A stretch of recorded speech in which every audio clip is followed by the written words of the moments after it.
So this is, so you just bought a Z114, the story of how I put a mainframe in my garage. I am a 16-year-old high school student. I live in New Windsor, New York, and I go to school at Barnstable Academy in Oakland, New Jersey. So I built my first computer when I was in 4th grade, and I got my first distributed or open or x86, or whatever you want to call it now, server when I was in 5th grade. Ever since then, I've been building out my lab. I've used my lab to play with pretty much everything that one can do on a computer or a server. And this year I'm going to be applying to college. So as you can see, the collection started off relatively tiny with just one server, but it started to grow rather rapidly. First moving to this improvised rack, then to a full rack in 2020. Then it quickly gained 10 gigabit networking and fiber optics. Yeah. At this point, I was also doing SAN over iSCSI, so maybe that, yeah. I first heard about mainframes when I was a little young kid in a TechWiki video, which gave me like a 5-minute overview. I thought that looked cool, but didn't really think much of it at the time. What really got me interested, however, was Connor's talk here at Share. I was very impressed and very, interested in what he was doing, and it got me interested in the platform as a whole. This was about the time when I started doing Master the Mainframe competitions and started trying to get involved in the community. In late 2020, I competed in Master the Mainframe, and I built an AI-powered spam filter using mainframe technology, which was an amazing project and really showed me what the platform was capable of. This was the time when I started seriously looking for a system of my own. So the first attempt actually came right after this in April of 2021. I saw an auction for the entire New York City Department of Transportation mainframe ecosystem. At the time, this was 3 Z114s, an 808070, TS7720, and 5 frames of TS3500s. This was all on sale for just over $500. And it was, yeah. And it was also like really close to my house because I'm in New York. Unfortunately, my parents weren't quite ready to install an electric substation at the house. I was unfortunately forced to pass up on this opportunity, much to my consternation. I began searching for another machine at this time. So physical considerations and planning actually represented the largest single stage of this process. As one might expect when purchasing a mainframe, there is a lot you have to consider before doing it. Over the past 1-year period, I saw many machines get posted to Gov Deals, a few to eBay, and one to the GSA auctions for federal stuff. Unfortunately, the biggest limiting factor was that many people had either pulled out the support elements to sell separately or had wiped them or destroyed them in some other way. Unfortunately, since this contains the LICCC code for the machine, doing this will render the mainframe non-functional permanently, which obviously prevented me from going forward with any of those options. If you have a mainframe that you're looking to dispose of, please don't do this. I mean, it doesn't even have any customer data on it. It's completely pointless. And there's even an option called system discontinuance that will wipe all customer data and licenses, so you can completely give it away with no problems.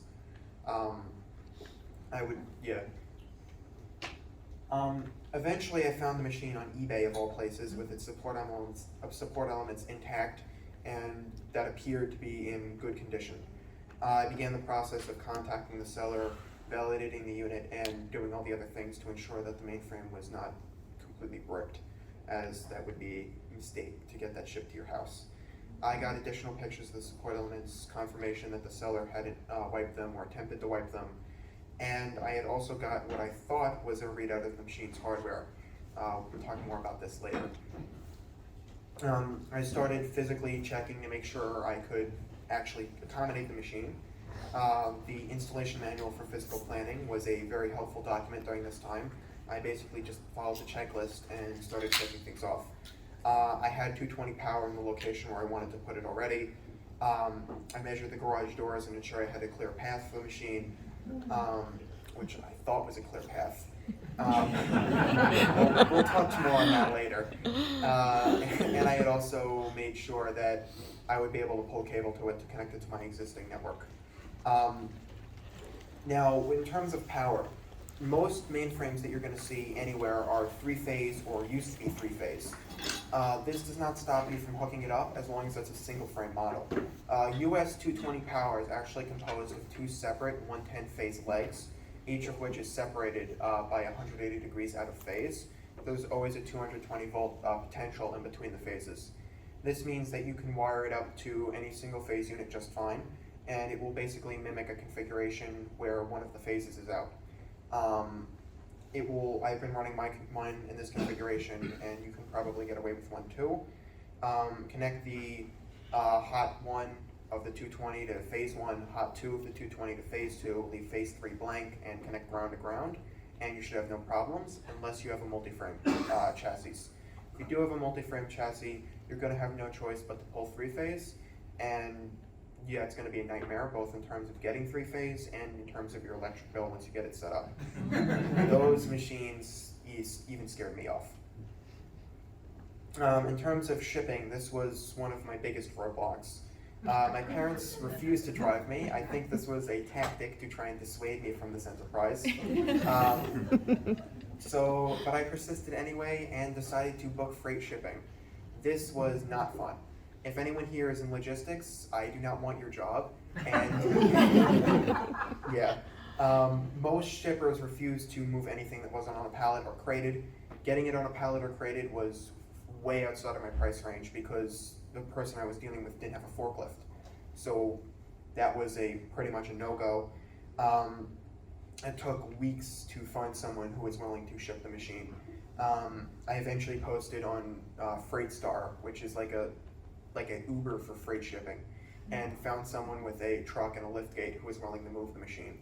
Yeah, this was the closest the project ever came to completely failing. At this point, I had a theoretical understanding of what I was getting into.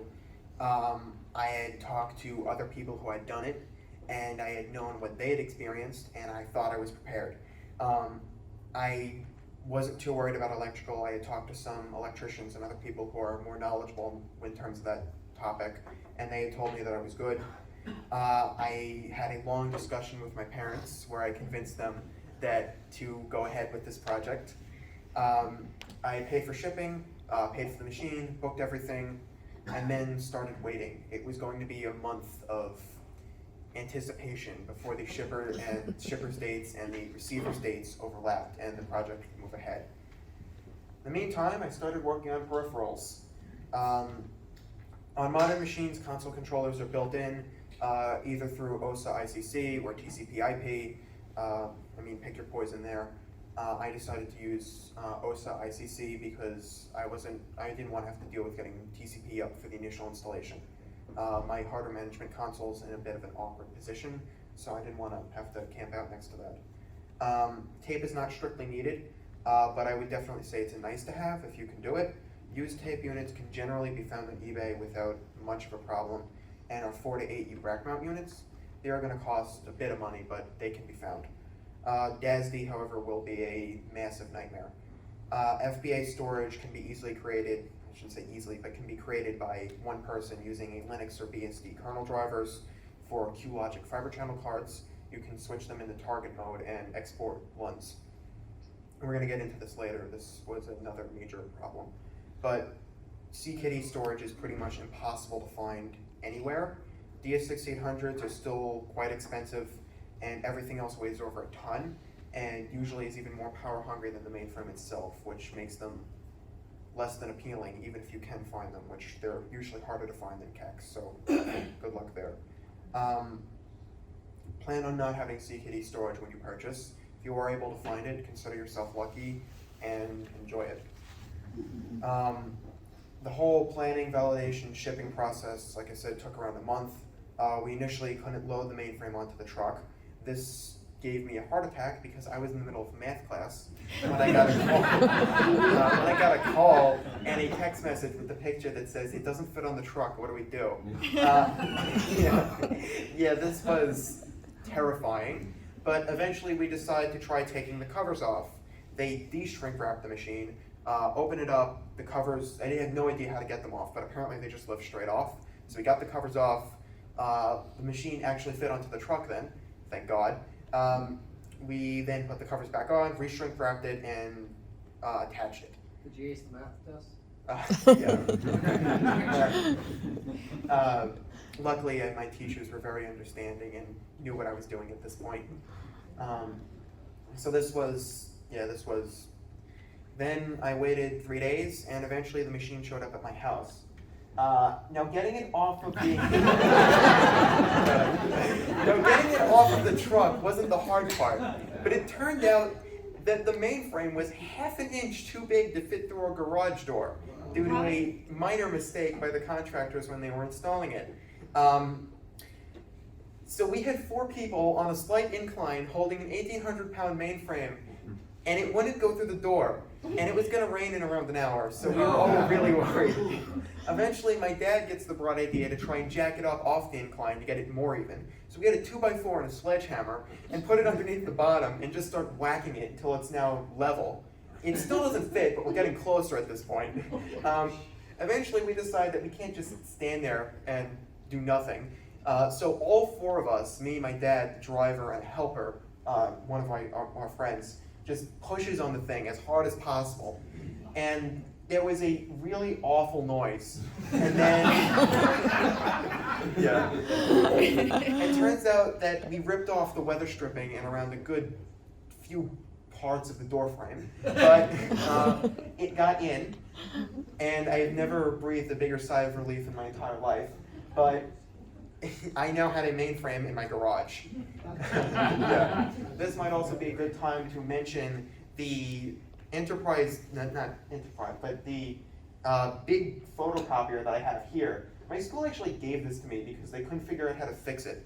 Yeah. But either way, me and my dad single-handedly lifted this 300-pound thing into our truck and drove it home. But hey, I got a free copier, so. Here are some more photos of the machine after we got it inside. It's a Z114, so a 2012 model. Not state-of-the-art, but also not completely obsolete either. I believe they're still in support through the end of this year. And if anyone here used to work for Bonton, there's a decent chance I have your old machine. Yeah, the previous owner never bothered to take the system owner's information out of the machine. So on to initial configuration in IOCDS. Now might also be a good time to mention a quick note on scheduling. So by the time this thing had arrived, I had around 2 months before I was supposed to present to get the entire machine up and running, minus 2 weeks for a pre-college course I was taking over the summer, and a 1-week trip to DEF CON in Vegas. So I was going to be busy. Now, the Z114 has what I like to call the heart attack power on feature. This is where the machine does nothing for around 60 seconds after you flip the power switch, making you think you screwed up the power connector configuration and bricked your new mainframe. Again, this was the 3rd and thankfully last big scare of this project, but after it turned on, everything came up just fine, and I started poking around the support elements and, generally working with the mainframe. Once I got the machine on, this was also the point where I realized that I had been ripped off. I was supposed to get many more channel cards than I actually received. I was also supposed to get an HMC, and despite the fact that I had a dedicated shipping truck down there, none of that ended up materializing. Necessarily, phone calls were had, and around a week later I had 2 big boxes at my door with the missing hardware. the quote from the seller I will never forget. I was told, well, you're a student. I didn't think you'd need all that stuff anyway. Yeah, that, needless to say, I didn't give him a good review on eBay.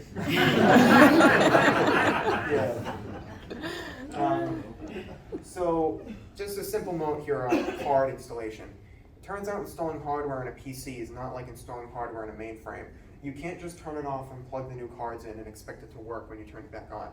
I had tried this, and all of my channel cards were giving me this weird not defined reserved error, no matter what I had in my IOCDS. I couldn't find any information about this online anywhere, so I just spent a week poking around at the HMC and support elements until I eventually found an option under the service login labeled as concurrently add hardware. It turns out this walks you through picking out an available slot, activating the slot, and then plugging the card in before configuring the machine's internal whatever with the new information. After you do this, it'll work just fine. So keep that in mind if any of you have to upgrade your machines. This was also the point where we reached the first of the major head scratchers. It turns out that I wanted to use my existing CentOS SAN as a fiber channel target. The Linux I/O project and the target CLI interface for that is supposed to work straight out of the box with QLogic fiber cards. It doesn't. Whenever I tried to add the cards to my server, everything would crash and I'd get a stack trace and some demessage kernel logs. Yeah, I begin reading and going through this. This takes me days of analyzing these things until I eventually figure out that the program is trying to access a read-only attribute in the sysfs file system. It turns out that this attribute used to be read-write, but there was a bug introduced into a later version of the kernel which caused everything to break. Eventually found that this was patched in a later version of the CentOS kernel, but that kernel hadn't been bundled up into the release I was running. So I download the new kernel, install it into the operating system, recompile, update my package files and all that stuff, and now we get a different crash. Everything works until I tried to add storage pools. This time at least I get an actual error message instead of a complete meltdown, but I find that this was a bug that was introduced with the newest version of the kernel, and they had released a patch for it on GitHub, but the CentOS maintainers had never bothered to include the patch in the operating system, despite it being out for over a year at the time I was using it. So luckily this one was pretty quick. I downloaded the new package source, recompiled the package and its libraries, installed it, and for now it appeared everything worked. For now being the key word there. By this time, my story had also gotten a decent amount of traction on Reddit and the IBM main mailing list, and I had been able to make some good progress with getting the materials that I would need for, shouldn't have put shipping there, I don't know why it's there, but that I would need for running the machine. Got in touch with several people about peripherals, and from this I made two connections that were able to help. First, I got in touch with Gary from Fundamental Software, and he was able to help me get set up with a Loaner Flex Hub, which gave me CKD storage till the end of this year, and allowed me the ability to get ZOS up and running. I don't think anyone from his company is here today, but I'd like to thank him for his contribution, I guess in absentia. I also got in touch with Marvin McAnderson from Global Software, who had a surplus TS7720 that I was able to get shipped up. I believe Fred Towns might be in the room. I don't know. He said he was coming and he gave me a text message, but I don't know. He was also very helpful in getting that sent up, and that was going to be a good addition to the machine. This is a TS7720 getting palleted and ready for shipping. I ran into a roadblock when I actually was trying to use the TS7720, however. The machine didn't show up on the network and produced no packets when I tried to jack into it with Wireshark. I eventually got in touch with someone who gave me the CE password, and I found out that my machine, not only had it not ever been used, it had never been set up by the factory. It didn't even know what model number it was supposed to be. It was asking me, am I a TS7720 or 7740? Needless to say, the manuals for this aren't necessarily available, and this machine and the mainframe are also sharing one power socket, so troubleshooting efforts on here have been slow. But power is supposed to be set up sometime by the end of the month, and I also am working with Paul at IBM to get the manual, So hopefully I'll be able to get more information on how to set up a Virgin TS7720 on my blog soon. But it's going to be a great machine when I do finally get it working. Now on to IOCDS. IOCDS, I knew from Connor's talk that this was going to be a pain. At first it was every bit as bad as people told me it would be. I had no idea how to get it working until I found the manual. Turns out reading the manual helps. The manual got me through around 90% of it, but the FlexCub and I guess other devices that have multiple control units under one connection, under one CHPID, have special configuration options that weren't as well documented. But luckily Gary was able to send me over some FlexCub docs and the IOCDS from Connor's machine, which helped a lot. Turns out that once you get it set up, most of your event entries are going to be copy and paste, where you just change some of the parameters. But yeah, once you get it working, it's not going to be that bad. You will, however, make a lot of syntax mistakes that require fixing. It's just a weird syntax. Now on to Linux and ZVM installation and configuration. I decided to start off with, and obviously this is the fun part, not sitting around in my 90-degree garage trying to get the hardware management console connected to the network is an improvement. But so with the IOCDS done, I decided to start installing an operating system. I decided to start with Linux because as someone who'd been doing open servers for a while, I was more familiar with it and the error codes, and I had a sneaking suspicion that my storage wasn't completely fixed yet, which would turn out to be correct. But first, I had a minor bout of user error though. I booted the Linux installer, and I could not figure out for the life of me why the network wouldn't come up. I could not get it connected, it would not connect. It showed that no devices were, it showed the device, and when I tried to use the device, however, nothing would transmit. It turns out that 1 gig SFPs on the mainframe and 10 gig SFPs on my switch aren't compatible or interchangeable. This was easily remedied by ordering a 10 gig OSA card off eBay. Thank you, Vibrant Technologies, for the 40% discount. Yeah, it's amazing how cheap the old cards are when they get posted. A 10 gig card is like 40 bucks. So I installed that, and now everything works fine. I'm in the Linux graphical installer. Until the installer tries to connect to storage. I can pull up the target, I can see the server, but I can't see any LUNs. Turns out I need to set an ACL in the storage box. This should have been a quick fix. It's supposed to be one line, but it would not accept the mainframe's WWPN number. It would give an error saying that the WWPN was invalid, despite it obviously not, because I copied it over from this HMC console. So I again start reading the documentation and find something related. The SANS software developer knows that NPIV ACLs, or really any ACL that doesn't start with a number, is broken and will not work on their software. Despite this, there's no patch. So download the source code off GitHub and start searching it for the error message I'm getting. I eventually find the error message and begin stepping through the exact part of the code that's causing the error message. Turns out there's broken regex. That's one line of broken regex that's preventing any of these ACLs, that's preventing any of these WWPNs from being added to the machine. So patch software and change the thing, recompile the software for the third time, and finally everything works. Linux installation goes just fine. No problems, Linux installed fine, I get SSH'd into it, it suits Linux on the mainframe. At this point, I submitted a pull request to the developers. I hope this fixes it for other people, but my request hasn't been merged yet, so yeah. As you can see here, the WWPNs on the fiber card start with a C, which caused an incompatibility with the program. At this point, I was ready to install ZVM. The installer thankfully runs with no issues. I defined my devices. I initially had some confusion about how to use the 3270 console and VM in general, but this was quickly remedied by just playing with it a bit. I get the installer running, set the eDevices, install the program, and everything runs with no issues. Run through the post-installation part of the installation manual. FlexScope is a major help here because the other tape wasn't set up yet. Make a backup, the bootable utilities, and then immediately get confused when I try and reboot my system. if you're booting from SCSI with your ZVM install, you need to have some specific boot parameters, otherwise it won't work and will produce a processor weak state.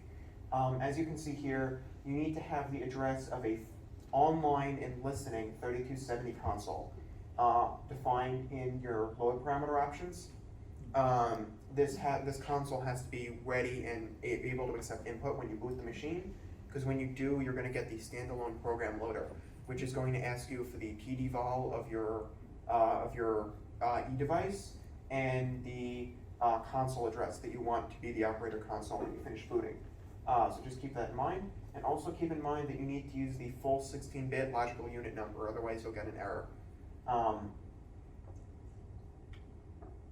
As you can see, ZVM is installed and operating on my machine. I'm running 6.4, which is the latest version that will run on Z114. I don't think that's too out of date, but I'm happy with it. Now on to Dermate. This was another head scratcher. Everything looked great until I tried to start installing it.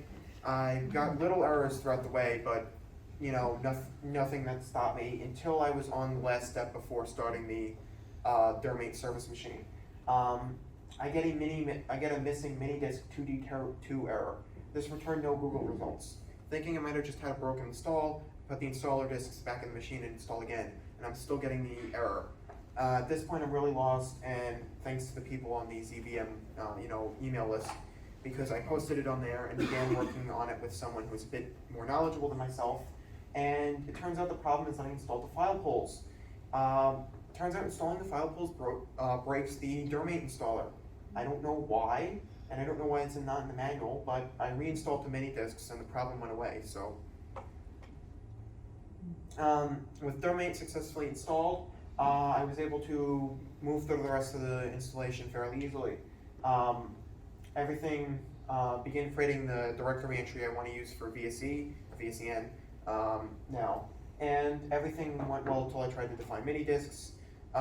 It worked well at first, but I eventually received the message about insufficient space when I tried to put in the page numbers I wanted. Turns out that this was another case of user error. I just needed to set the exact size of my disks in the devices file, the extents config file. The default definition of FP512 does not actually automatically sense what devices you have hooked up. So fix this, made the change, and everything's working now. VSE installation went relatively easily. Put the AWS file they gave me on the FlexHub. And the installation pretty much just works, and the people at 21st Century Software are also amazing to work with, by the way. They were able to give me excellent advice whenever I needed it. So started it up, let it run, and as long as you follow the manual, you'll have no issues. I wanted to spend some more time playing with VSEN, but at this point I had around a week before the slides were due, and had to move on to ZOS. So here's obviously the VSEN terminal solicitor screen from when I got it set up. ZOS installation was generally pretty by the book, but I didn't get too far with it. The mainframe from scratch Redbook is an amazing resource if you want to do anything regarding setting up your own machine from scratch. It walks you through the whole process from IOCDS to DB2 on ZOS. So that's a great resource. Put the customized offering driver CDs into the CD drive of the machine. Restore the files to the disk address you want to do. Re-IPL each DVD. You have 3 of them. 2 sys and 1 cat catalog, and then it just kind of works. This is unfortunately the end of the story for ZOS. I was 3 days before I left for share, and I had some other stuff I had to do, like putting together the slides. And I was also waiting to receive the ZOS server pack from the people over at IBM, who have been amazingly helpful throughout this whole process, and great to work with, especially Paul. Paul's been awesome. So next steps and thank yous. At this point, I'd like to thank all of the awesome people from the mainframe community who helped make this happen. To may notice the font is very small on the slide. That's because there are many people who helped out during this process. So first, my parents, Catherine and Vincent D'Amato, for putting up with this insanity and paying the power bill. Cher for letting me speak here today, and my audience for coming to listen to a 16-year-old describe how he finally accomplished his dream of getting an 1,800-pound computer. Marvin McAnderson for helping me get a TS7720. Gary for sending over the Flex Hub. Gonzalo and Rebecca from 21st Century Software for the VSEN license. And Paul Novak, Stephanie Rivero, Meredith Stowell, and Jose Castano from IBM for helping me get licenses. It turns out the answer to how do you get licenses as a hobbyist is just message on LinkedIn and ask nicely.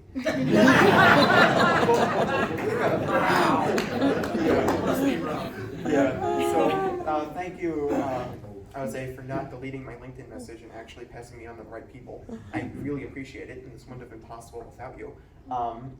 And of course, Cherie and PJ from IBM for arranging a tour of the IBM Poughkeepsie facility, which was really awesome. Connor Kurkowski for getting me interested in mainframe in the first place and accompanying me on my tour of the Poughkeepsie lab, which again is really cool. Archie Harris for giving me advice on how to get my TS7720 working. And Tom Brennan for a Vista 3270 license. I believe that's everyone.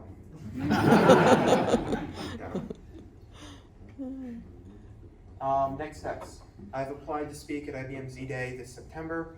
I'm hoping to continue this story with a full ZOS installation, deployment of RACF, KICS, IMS, and all the other fun things that run on the mainframe. I really want to get my hands on TBF as someone who's interested in assembly and more low-level stuff that looks fascinating to play with.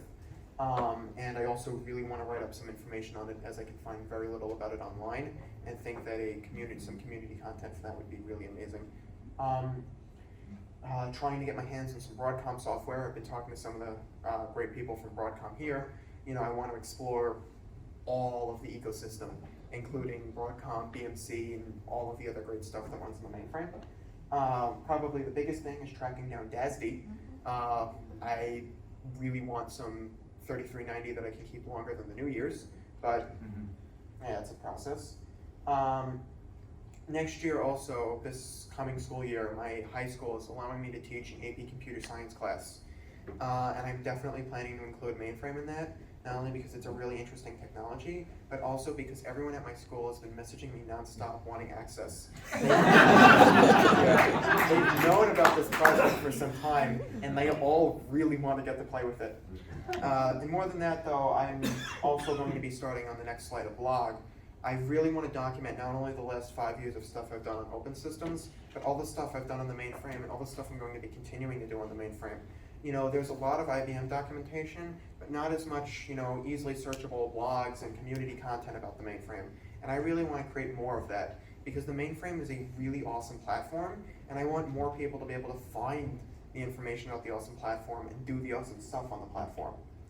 I also wanted to, just say really quickly, I have Asperger's, and I really want to take an opportunity to try and work with everyone else who may also have Asperger's to try and inspire them and let them know that you too can do great stuff. It's not an insurmountable obstacle. You can overcome it and you can do cool, awesome, amazing things, and eventually be speaking at Share too. After that, obviously, college, or whatever comes next. After high school, it's a big wide world out there, and I'm looking forward to embracing it. Like I said, more information. I'm going to be posting all my adventures, both the last 5 years of old stuff and all the new stuff I'm doing now, on a website called enterpriselab.dev. There's not much on there now because it was put together the weekend before I was supposed to leave, but I also have a pile of content that's going to be posted pretty much as soon as I get home. It will not stay empty for long. I already have the first of the articles that go into a lot more detail about the technical steps involved in setting up the mainframe that I'm going to be posting pretty much as soon as I get home. And after that, I'm hoping to post a new article every week, if not more frequently. Like I said, I have a lot of content I've already done, plus all the stuff I'm going to be doing. So I'm going to be writing that up as fast as possible and getting it online. Lastly, if you or your company makes anything on the mainframe or has anything you're not using, this is the obligatory asking for stuff that I can never afford without the wonderful contributions of all of you. Obviously I need DASD, obviously I'm looking for software. If you have it, send it to me, I will run it and write an article about how cool and awesome it is. Because if it's on the mainframe, it's probably more cool and awesome than most people know about, and I'd really like to document that. And also, if anyone here has, just sitting in a closet anywhere, CRT 3270 terminals, let me know. I've built the online establishment controller that you can build on a microcontroller, and I really want to hook up some physical 3270 consoles to my machine because I think they look really cool. With that being said, here's my contact information. Feel free to contact me at any time. I am more than happy to take questions or anything else. I try and make myself accessible. Like I said, I really want to help other people. So, and lastly,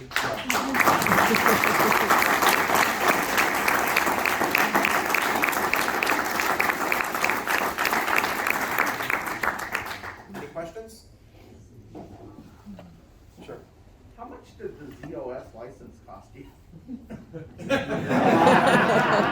Yeah, I can never afford one, so. Just wanted to say, Rebecca from 21st Century sent me to say thank you for your efforts with the BSC software. Oh, that's nice. Yep. What's the power draw on it? Anywhere in the range of 1.2 to 1.5 kilowatts. My machine's integrated power meter isn't working because I only have one 220 plug out there right now, and I'm working on having more electrical pulled. And if you watch my blog, I can probably give you a better answer once I have more outlets and can actually get the internal power meter set up. My other question is, what's your electricity bill? Really bad. Yeah, I have a rack of open servers plus a mainframe. It's not good. It's another mortgage. But you Yeah. get free heat in the garage. No, actually, this is something we're actually doing. During the winter, we're moving all of the other servers outside, and we're going to be putting vinyl sheeting around them and redirecting it into the HVAC system of the house. Yeah. So we're actually going to be using it as a heater. Bonus.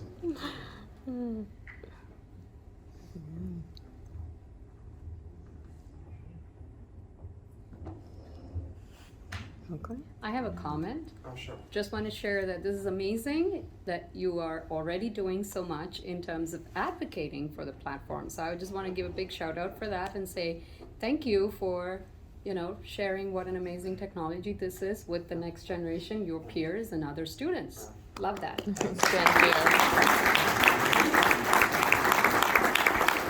And like I said, this has been 2 months in and probably the busiest 2 months of my life.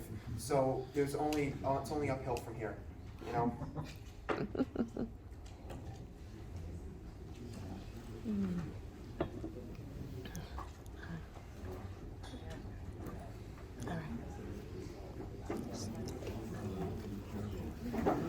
Well, if that's it for questions, I'd really like to again thank everyone for coming here and thank everyone for listening.